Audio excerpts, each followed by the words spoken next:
இந்த பெண்ணை பாலியல் வன்புணர்வு செய்வதற்கு 2 நாட்களுக்கு முன்பாக அவருடைய தோழியையும் இது போன்ற ஒரு மாணவியையும் பாலியல் வன்புணர்வுக்கு செஞ்சிருக்கிறான். கிறிஸ்மஸ் அன்னைக்கு அந்த மாதிரி ஒரு நிகழ்வு நடந்திருக்கு.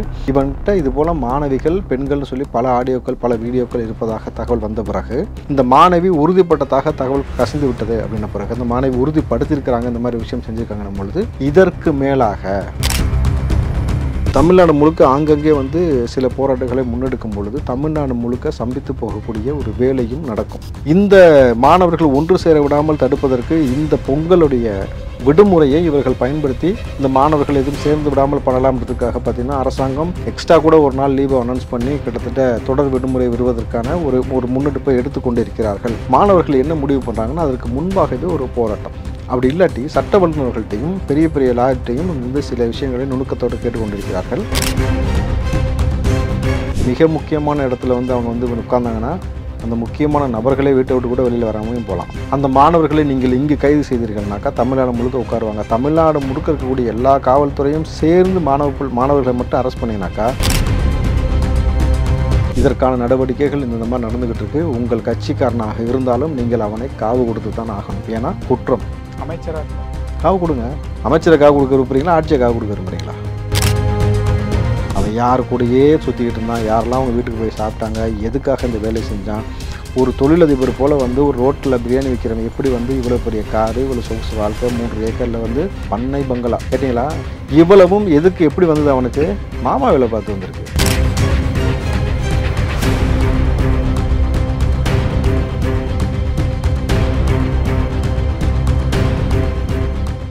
ரேலோ நேயர்களுக்கு வணக்கம். இன்று நம்மளுடைய நேர்காணலுக்கு காங்கிரஸ் கட்சியை சேர்ந்த திரு ராவுத்தர் இப்ராஹிம் அவர்கள் இணைஞ்சிருக்காங்க. சார் வணக்கம். வணக்கம் தம்பி, எப்படி இருக்கீங்க? நலமா இருக்கமா. அண்ணா யூனிவர்சிட்டியினுடைய விவகாரம் அடுத்த கட்டமாக பெரிய லெவலுக்கு ஒரு அடி எடுத்து வைக்க போகிறதா சில தகவல்லாம் வந்திருக்கு. என்ன சார் பின்னணியில் இருக்கக்கூடிய விஷயங்கள்? இன்றைக்கு யார் அந்த சாரு யார் அந்த மோருன்ற ஒரு விஷயமெல்லாம் தாண்டி இன்றைக்கு அவனுடைய லேப்டாப் கையகப்படுத்திருக்கிறது. இன்றைக்கு நிச்சயமாக அந்த நபர் ஞானசேகரன் இன்னொரு நபரோட பேசினார், உரையாடினார் அப்படின்ற செய்தியெல்லாம் வந்துச்சு இல்லையா?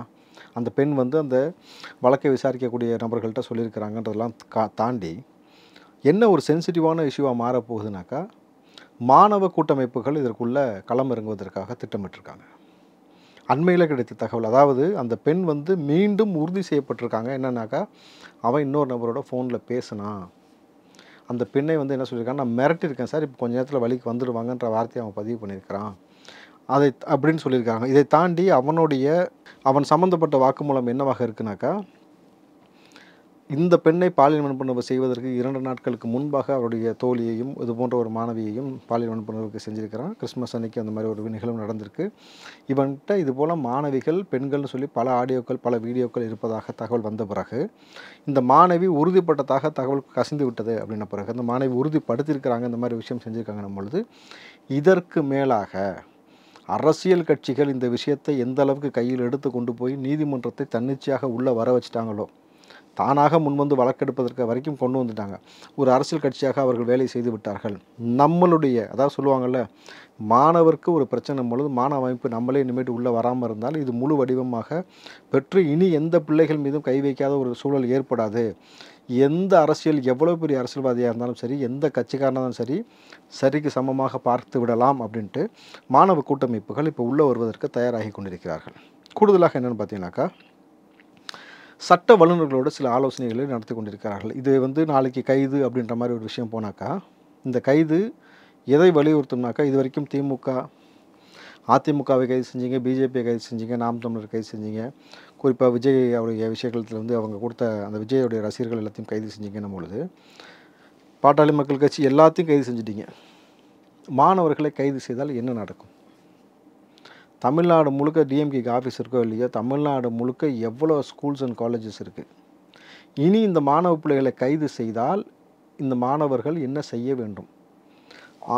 தமிழ்நாடு முழுக்க ஆங்கங்கே சில போராட்டங்களை முன்னெடுக்கும் பொழுது தமிழ்நாடு முழுக்க சம்பித்து போகக்கூடிய ஒரு வேலையும் நடக்கும். இந்த மாணவர்கள் ஒன்று சேர விடாமல் தடுப்பதற்கு இந்த பொங்கலுடைய விடுமுறையை இவர்கள் பயன்படுத்தி இந்த மாணவர்கள் எதுவும் சேர்ந்து விடாமல் பண்ணலாம்ன்றதுக்காக பார்த்தீங்கன்னா அரசாங்கம் எக்ஸ்ட்ரா கூட ஒரு நாள் லீவை அனௌன்ஸ் பண்ணி கிட்டத்தட்ட தொடர் விடுமுறை விடுவதற்கான ஒரு முன்னெடுப்பை எடுத்துக்கொண்டு இருக்கிறார்கள் அப்படின்ற செய்தி வந்தது. இப்போ அதற்கேற்ப பார்த்தீங்கன்னா இப்போ தொடர்ந்து 6 நாள் விடுமுறைன்ற ஒரு அனௌன்ஸ்மெண்ட்டு இப்போ வந்திருக்கு. மாணவர்கள் என்ன முடிவு பண்ணுறாங்கன்னா அதற்கு முன்பாகவே ஒரு போராட்டம். அப்படி இல்லாட்டி சட்ட வல்லுநர்கள்ட்டையும் பெரிய பெரிய லாயர்ட்டையும் வந்து சில விஷயங்களை நுணுக்கத்தோடு கேட்டுக்கொண்டிருக்கிறார்கள். இதை எந்த வடிவத்தில் கொண்டு போகலாம், எப்படி பண்ணலாம், இது எந்த அளவுக்கு ஆர்கனைஸ் பண்ணியிருக்கோம்ன்ற விஷயம் பேசுகிறாங்க. ஒருவேளை இந்த ஒரு வாரத்திற்குள்ளே இதை முன்னெடுக்கிறதுக்கான டைம் இல்லை. தமிழ்நாடு முழுக்க இருக்கக்கூடிய எல்லா மாணவ கூட்டமைப்புகளையும் குறிப்பாக அவர்கள் எடுத்துக்கக்கூடிய ஸ்ட்ராட்டஜியே ஒவ்வொரு மாணவ அமைப்புக்குன்னு ஒரு தலைவர் இருப்பார்ல, அவர் மூலமாக முன்னெடுக்கல். ஏன்னா இதில் வந்து நேரடியாக யாரெல்லாம் இந்த மாணவ அமைப்பில் வந்து இருக்கிறாங்க, அதில் தலைவராக இருக்கிறாங்கன்றது வந்து ஆளுங்கட்சிக்கு இருக்கக்கூடிய நபர்களுக்கு தெரியும். அவர்களை கூப்பிட்டு மிரட்டுவதற்கோ காம்ப்ரமைஸ் செய்வதற்கான எல்லா வேலையும் இருக்குன்றதுனால தான் இவங்க வேறு ஒரு ஸ்ட்ராட்டஜியை கையாளுறாங்க. அதை மட்டும் சொல்ல வேண்டாம் அப்படின்றது அவங்களுடைய கோரிக்கை. அதனால் மாணவ அமைப்புகள் உள்ளே வருவதற்கான ஒரு நிகழ்வை நிகழ்த்தி இந்த பொங்கல் விடுமுறை சரியாக ஜல்லிக்கட்டுக்கு எப்படி ஒரு போராட்டம் நடந்ததோ அதுபோலவே இந்த பொங்கலுக்கு இந்த ஜல்லிக்கட்டுக்கான ஒரு முன்னெடுப்பாக இந்த போராட்டம் நிகழும்ன்றது தான் இன்றைக்கி யதார்த்தமான நிலவரமாக தெரிஞ்சிருக்கு. அப்படின்னும் பொழுது திமுக இப்போ மாணவர்களை கை வைத்தால் என்ன நடக்கும்? ரமணா படத்தில் நடக்கிற மாதிரி நடக்க போகுது. தமிழில் எனக்கு பிடிக்காத வார்த்தை மன்னிப்புன்னு அவர் சொல்கிற மாதிரி எங்களுக்கு இனிமேல் பிடிக்காத வார்த்தை திமுகன்ற வார்த்தையை வந்து மாணவ பிள்ளைகள் பதிவு செய்யக்கூடிய ஒரு சூழல் இன்றைக்கு நிலவி கொண்டிருக்கிறது. அப்போது ஒரே ஆப்ஷன், முதல்வர் வாய் திறந்தே ஆக வேண்டும். ஒரு செங்கலை தூக்கிட்டு வந்து உதயநிதி வந்து நான் பெரிய அப்போ அரசியலில் வந்து புலனாய்வு புலி, நான் வந்து அதை செஞ்சுட்டு இது செஞ்சுட்டுன்னு சொன்னீங்கல்ல, இந்த நொடி வரைக்கும் இதற்காக நீங்கள் வாய் திறக்கலை. உங்களை வாய் திறக்க வைப்பதற்காக ஒட்டுமொத்த மாணவ கூட்டமைப்புகள் உள்ளே ரெடி ஆகிட்டு இருக்காங்க. எப்படி இதை ஆர்கனைஸ் பண்ணுறாங்க, எப்படி ஒன்று கூட போகிறாங்க, எந்தெந்த சிட்டியில் எங்கெங்கே ஒன்று கூடுவதற்கான வேலை செஞ்சுட்டு இருக்கிறாங்க, இவர்கள் எதையெல்லாம் டார்கெட் பண்ணுவாங்க காவல்துறைன்னு தெரியும். மாணவர்கள் வந்தால் மெரினா பீச்சுக்கு தான் வருவாங்க அப்படின்ற மாதிரி நீங்கள் மெரினாவை அடைப்பதற்கான வேலையை செய்வீங்க. மெரினாவை தவிர்த்து சென்னையில் முக்கியமான இடமே கிடையாதா? நிறைய இடங்கள் இருக்குது. மிக முக்கியமான இடத்துல வந்து அவங்க வந்து உட்கார்ந்தாங்கன்னா அந்த முக்கியமான நபர்களே வீட்டை விட்டு கூட வெளியில் வராமையும் போகலாம். அந்த மாணவர்களை நீங்கள் இங்கு கைது செய்தீர்கள்னாக்கா தமிழ்நாடு முழுக்க உட்காருவாங்க. தமிழ்நாடு முழுக்க இருக்கக்கூடிய எல்லா காவல்துறையும் சேர்ந்து மாணவர்களை மட்டும் அரெஸ்ட் பண்ணிங்கனாக்கா மாணவருடைய பெற்றோர்கள் சும்மா இருப்பாங்களா? இதில் நாளைக்கு ஸ்கூல் பசங்களும் ஜாயின் பண்ணிட்டா என்ன பண்ணுவீங்க? இதற்கூட மேலும் அந்த மாணவ பிள்ளைகளுக்கு பலும் சேர்க்குற வகையில் நாங்கள் இருக்கிறோம்னு சொல்லி மீண்டும் எடப்பாடியிலேருந்து, அண்ணாமலையிலேருந்து, சீமான்லேருந்து, பாட்டாளி மக்கள் கட்சியிலேருந்து, விஜயிலேருந்து ஒட்டுமொத்த நபர்களும் நேரடியாக வந்தால் என்ன நடக்கும்? அப்போது இதற்கான திட்ட வடிவம் தயாராகி விட்டது. இதுதான் அரசாங்கத்திற்கு நம்ம சொல்ல வேண்டிய ஒரு எச்சரிக்கை. ஏனென்றால் மாணவர்கள் இதற்குள்ள வேறு வடிவத்தை கையில் எடுத்துட்டாங்கன்னா தமிழ்நாடு சம்பித்து போகக்கூடிய எல்லா ஒரு வாய்ப்பும் இருக்குது. இந்த ஆட்சிக்கு மிகப்பெரிய நெருக்கடி ஏற்படும். மாணவ பிள்ளைகளை கை வச்சு அவர்களை அரெஸ்ட் பண்ணினாக்கா இது எந்த அளவுக்கு பூதாகரமாக போகும்னு சொல்ல முடியாது. கற்பனை கூட செய்து பார்க்க முடியாத ஒரு காட்சி வந்து நாளைக்கு ஏற்பட்டும்ன்றதுனால எச்சரிக்க வேண்டிய கடமை இருக்கிறது. அதனால் எச்சரிக்கிறேன். நீங்கள் மாணவர்களை மிரட்டுவதோ அவர்களை அடக்குவதோ அவர்கள் வந்து ஒன்று கூடாமல் இருப்பதற்கான சில எந்த யுக்திகளை கையாண்டாலும் ஒத்து வராது. ஒரே option, CM has to speak. Press மீட்டை வைத்து நீங்கள் இது சம்மந்தப்பட்ட அதிகாரிகளை கூப்பிட்டு பேசி இதற்கான நடவடிக்கைகள் இந்த மாதிரி நடந்துக்கிட்டு இருக்கு, உங்கள் கட்சிக்காரனாக இருந்தாலும் நீங்கள் அவனை காவு கொடுத்து தான் ஆகணும். ஏன்னா குற்றம். அமைச்சராக இருந்தால் காவு கொடுங்க. அமைச்சரை காவு கொடுக்க விரும்புகிறீங்களா, ஆட்சியை காவு கொடுக்க விரும்புகிறீங்களா? அதை செய்வாங்க யதார்த்தமாக. யார் மேலே தப்பு இருக்கோ அவங்க மேலே தான் நடவடிக்கை எடுப்பாங்க. ஆட்சியை காப்பாற்றிக்க நினைப்பாங்களா, அமைச்சரை காப்பாற்ற நினைப்பாங்களா? ஆட்சி. நீங்கள் இதை செய்ய வேண்டிய என்ன சொல்கிறது செக்மேட் செய்ய வேண்டிய கட்டாயத்தில் நீங்கள் நிற்கிறீர்கள். இன்றைக்கு மாணவ பிள்ளைகள் வைக்கக்கூடிய செக்மேட்டிலிருந்து திமுக, இந்த அரசாங்கம், இந்த ஆட்சி தப்பிக்குமா என்பது மிகப்பெரிய கேள்விக்குறி. ஏன்னா மாணவ பிள்ளைகளுடைய பலம் என்ன என்பதை எல்லோருக்கும் தெரியும். அந்த மாணவ பிள்ளைகளுக்கு பக்கபலமாக இத்தனை அரசியல் கட்சியும் நேர்கோட்டில் வந்து ஒன்று சேரும் பொழுது தமிழ்நாட்டில் இது போன்ற ஒரு நிகழ்வு ஜல்லிக்கட்டுக்கு பிறகு ஒரு நிகழ்வு நடக்க போகிறதுனா இந்த நிகழ்வாகத்தான் இருக்கும்ன்றது அண்மை செய்தி. பொழுது அரசாங்கம் விழித்து கொள்ள வேண்டும். மாணவ பிள்ளைகள் மீது அடக்குமுறையை கட்டவிழ்த்து விடுவதை விட்டுவிட்டு தீர்வை நோக்கி நீங்கள் நகர வேண்டும். அப்படி நகரலைனாக்கா ஆட்சியை விட்டு நீங்கள் நகர வேண்டிய எல்லா சூழலும் ஏற்படும். ஸோ எச்சரிக்க வேண்டிய தருணம் எச்சரிச்சுட்டு. சரி, இந்த ஒரு இடத்துல ஜல்லிக்கட்டு போராட்டத்தை பற்றி சொல்லியிருந்தீங்கல்ல, மிகப்பெரிய ஒரு நல்ல உதாரணமாக இருக்கிறதே ஜல்லிக்கட்டு போராட்டம் தான். அதே மாதிரி அதனுடைய கடைசி நாளில் என்ன நடந்துச்சு அப்படிங்கிறதும் எல்லாருக்கும் தெரியும். அந்த மாதிரி போராட்டம் நடத்தினா அதே மாதிரியான நிகழ்வு இங்கேயும் நடந்துச்சு அப்படின்னா அதுவும் சென்சிட்டிவாக மாறும்ல. தம்பி, ஜல்லிக்கட்டில் கலந்துக்கிட்டவங்க எல்லாருமே மாணவர்கள் கிடையாது. பப்ளிக்கில் இருக்கிற எல்லாரும் மாணவர்கள் அப்படிங்கிறது ஒரு முக்கியமான ஒரு தொகையை கொண்ட ஆட்களாகவும் அப்போ இருந்தாங்க. இல்லை தம்பி, இதில் நீங்கள் ரெண்டுத்தையும் பிரித்து பார்க்கணும். அன்னைக்கு நீங்கள் மாணவர்கள்ன்ற போர்வையில் யாருமே இல்லை. அங்கே வந்து காமன் பீப்புளாக தான் எல்லாமே கலந்து கொண்டார்கள். தமிழுடைய பண்பாடு இதை காப்பாற்ற வேண்டும் சொல்லிட்டு ஒன்று கூடினான் தமிழனா அன்னைக்கு. இன்றைக்கு ஒன்று கூட போகிற நபர்கள் மாணவர்கள். அன்றைக்கு அரங்கேற்றம் செய்தது போல் மாணவர் மேலே லட்டி சார்ஜ் பண்ணிங்கன்னு வச்சிங்களேன், சீனே வேறு. அதுக்கப்புறம் கட் பண்ணி ஓப்பன் பண்ணிங்கன்னா சீனும் வேறு மாதிரி இருக்கும். நீங்கள் அது இது எதில் போய் முடியும்னே சொல்ல முடியாது. நீங்கள் ஒரு பாட்டி வந்து ஏதோ மண்ணவாரி தூவிரிச்சின்னு பாட்டி அரெஸ்ட் பண்ண துறைக்கலாம். மாணவ பிள்ளைகளை நீங்கள் பாட்டி நினச்சிட்டு செஞ்சீங்கன்னு வச்சிங்களேன், இது வேறு ஒரு வடிவம் பெறும். நீங்கள் உண்மையாலுமே வந்து ஒரு முதலமைச்சருக்கு இப்படி ஒரு நிகழ்வு நடந்து கொண்டிருக்கிறது. ஒரு ஆட்சியில் தொடர்ச்சியாக மக்கள் எல்லா துறை சார்ந்த மக்களும் போராடி மாற்றுத்திறனாளி வரைக்கும் போராடினாங்க. ஆனால் இன்றைக்கி எல்லா அரசியல் கட்சியும் போராடும் பொழுதும் செவிடங்காத சங்கு மாதிரி எனக்குன்னா நான் இருப்பேன், இதை குறித்து பேச மாட்டேன், வாய் திறக்கலான்னு தான் வாய் திறக்கிறாங்க. சொல்லுங்கள் பார்ப்போம். 2026 மீண்டும் நம்ம தானே உட்காருவோம் ஆட்சியில். இது வந்து மாணவர்களை, மக்களை, இன்னும் சொல்லப்போனால் எதிர்க்கட்சி நபர்களை, காமன் பீப்புளை எல்லாத்தையும் எரிச்சல் படுத்தக்கூடிய வார்த்தையாக தான் இருக்கிறது. ரொம்ப பெரிய ஒரு கடுப்பு ஏற்றக்கூடிய வார்த்தையாக இருக்கணும் பொழுது மாணவர்கள் மிகச்சரியாக அந்த மாணவி கொடுத்த வாக்கு மூலம் அதற்கு பிறகு இருக்கக்கூடிய விஷயம்லாம் தெரிஞ்ச பிறகு இது வந்து ஆல்மோஸ்ட் எல்லாம் பேசி ஆர்கனைஸ் பண்ண விஷயம். இந்த ஒரு தருணத்துக்காக வெயிட் பண்ணாங்க. கன்ஃபர்மேஷன் கிடைச்ச உடனே இப்போ மூவ் பண்ண ஆரம்பிச்சிட்டாங்க. கிட்டத்தட்ட நீங்கள் பார்த்தீங்கன்னாக்கா இது எதை நோக்கி ஒரே நேரத்தில் வந்து இந்த ஷார்ட்னு சொல்லுவாங்கள்ல, அதுபோல் வந்து எல்லா இடத்துலையும் ஆர்கனைஸ் பண்ணிவிட்டு ரெடி ஓகேன்னதுக்கப்புறம் அங்கங்கே எல்லாருமே கூடுவார்கள், அங்கங்கே வந்து அசம்பிள் ஆவார்கள்.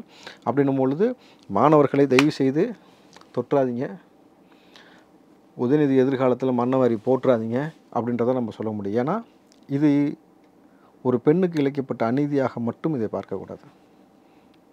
இந்த ஆட்சியில் தொடர்ச்சியாக எல்லா பெண்களையும் காவு கொடுத்ததை தாண்டி அந்த பெண்களுக்காக போராடக்கூடிய நபர்களை இழிவுபடுத்துவது போல் வந்து சேகர் பாபு பேசினதும் விளம்பரம் தேடுறாங்கன்னு சொன்னதாக இருக்கட்டும், இது எல்லாமே வந்து இன்றைக்கு மாணவர் பிள்ளைகள் வந்து நாளைக்கு உள்ளே வந்ததுக்கு பிறகு விளம்பரம் தேடுறாங்கன்ற வார்த்தையை இப்போ தைரியமாக இருந்தால் சேகர் பாபு சொல்லுங்கள் பார்ப்போம். வந்தது பிறகும் சொல்லிடுவீங்களா? விளம்பரத்துக்காக வரானுங்க, காசு கொடுத்து உங்கள் கட்சி மீட்டிங் மாதிரியாக கூடுறானுங்க. காவல்கிட்ட டான்ஸ் போட்டு விழுப்புரத்தில் மாநாடு நடத்துனீங்களே அந்த மாதிரி செய்கிறாங்க? இல்லை, இது உணர்வு பூர்வமாக தன் சகோதரிக்கு ஏற்பட்ட அநீதிக்கு ஒரு ஆட்சியாளர்களே இங்கே வந்து எல்லா நபர்களும் பக்கபலமாக நின்று அந்த நபர்களை காப்பாற்றுவதற்கான வேலை செய்து கொண்டு இதை மடைமாற்றி இதுவரைக்கும் இதற்கு தார்மீக பொறுப்பேற்று உதயநிதி முதலமைச்சரும் பேசவே இல்லை என்பதற்காக மாணவர்களுக்கு ஒன்று கூடி என் மாணவ இனத்திற்காக நான் வந்து நிற்கிறேன், இப்போ தொடுறா பார்ப்போன்னு வராங்க. நீங்கள் தொடுறதும் தொடாமல் அவங்கள வந்து நாசுக்காக ஹேண்டில் பண்ணுறதும் உங்களுடைய அரசியல் புரிதலை பொறுத்து. ஏன்னா ஒரு கிளவியை துரத்திக்கிட்டு இருக்குது இந்த அரசாங்கம். கேட்டுங்களா? இது எவ்வளோ பெரிய மோசமான ஒரு புரிதல்னு உங்களுக்கு புரியுதா? இந்த மாணவர்களை, ஆனால் இந்த இடத்தில் இந்த மாணவர்களை நான் பாராட்ட கடமைப்பட்டிருக்கிறேன். உங்கள் மாணவர்களுக்காக நீங்கள் வரீங்கல்ல, இதுதான் வந்து ஒரு சமூகத்தில் பெரிய மாற்றத்தையும் தாக்கத்தையும் ஏற்படுத்தும். இந்த நபர்களுக்காக பக்கபலமாக எந்த அரசியல் கட்சி தலைவர்கள் வந்து நின்றாலும் அறத்திற்காக நிற்கக்கூடிய நபர்களாகத்தான் இந்த சமூகம் பார்க்குமே தவிர, இதை தாண்டி உதயநிதியும் முதலமைச்சர் என்ன செய்ய போகிறார், மாணவர்கள் என்ன செய்ய போகிறார்கள், அதுதான் இப்போ அடுத்த கட்டமாக போகும். நீங்கள் இதுக்கு இடையில் மடைமாற்றுவதற்கு எந்த வழக்கை பற்றி பேசினாலும் துரைமுருகனை நீங்கள் உள்ளே இழுத்து பேசுங்க, வேலைக்கு ஆகாது. இன்றைக்கு இந்த சென்சிட்டிவ் மேட்டர் போயிட்டு இருக்கும்போது ஆம்ஸ்டாங்கை பற்றி செய்திகளை பரப்பி கொண்டு வருகிறார்கள். கவனிச்சிங்களா? எதை மடைமாற்றி எதை வந்து டிவி டிபேட்டில் உட்கார்ந்து பேசலாம்னு சொல்லி இது எல்லாமே இவங்க இப்படித்தான் செய்வார்கள் என்பது மாணவர்களுக்கு தெரிந்திருக்கிறது. மிகப்பெரிய முக்கியமான சட்ட வல்லுநர்கள் வந்து அவர்களோட ஆலோசனையில் உட்காந்துருக்கிறாங்க. அவங்க சொன்னது அடுத்தடுத்து சென்சிட்டிவான வேறு நியூஸை பேச வைப்பாங்க, இதை மடைமாற்றுவதற்கான வேலை செய்வாங்கன்ட்டு. பட் ஆனால் மாணவர் கூட்டமைப்பு இவ்வளோ சைலண்ட்டாக ஒரு வேலையை செஞ்சுக்கிட்டு இருக்குன்னே அவங்களுக்கு தெரியாது. இப்போ ஏன் நம்ம அதை பிரேக் பண்ணுறோன்னாக்கா ரெடி ஆகிட்டோன்ட்டாங்க. சார், இந்த ஒரு விஷயத்தில் இப்போதைக்கு சொல்லப்படக்கூடிய விஷயங்கள் எல்லாமே செய்தியாக தான் இருக்குது. போராட்டம் நடப்பதற்கு உண்டான வாய்ப்பு எந்த அளவுக்கு இருக்குது?